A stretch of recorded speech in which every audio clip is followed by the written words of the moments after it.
In the last meditation, the subject was the importance of performing small deeds that follow the talents that the Lord has given us. Specifically, it was about the prophet Elisha, who was very disturbed. He needed to calm down. He called in a harpist. The harpist played. This calmed Elisha down, and once again he was able to commune with God, thanks to the efforts of this harpist, who is not even named.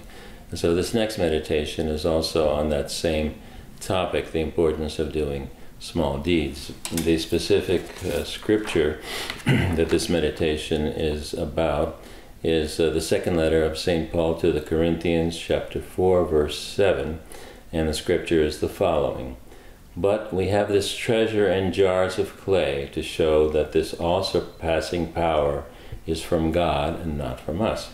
And this is the meditation. It says, what is this treasure? St. Paul explains this in the previous verse, that he says, the knowledge of the glory of God in the face of Jesus Christ. And why should this knowledge be contained in jars of clay? St. Paul tells us with these words that God's highest gifts can be applied in the simplest, most ordinary life, in our daily interactions with people, in the most unpretentious and ordinary circumstances. It sometimes seems to us that this treasure must be sought far away above the earth, and we would like to leave the world thinking to satisfy our spiritual thirst far from the world's commotion.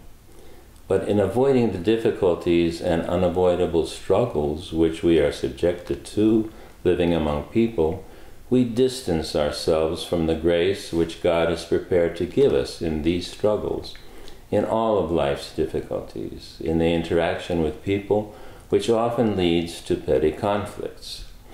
Let us remember that the knowledge of the glory of God, as St. Paul says, is contained in vessels of clay, and that it will be revealed to us in our daily lives. Do we want to know the meaning of the cross of Christ? Let us lift up our own cross with complete faith and carry it without complaint. Every person encounters it. It often consists of daily petty problems and clashes which irritate us with their constant repetition.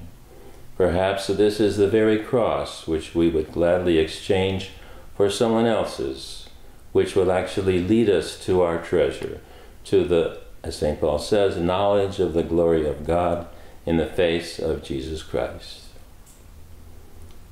Now, I also wanted to mention that our plan now is to have about one video a week. So just keep that in mind, and you will find it on the website of our parish.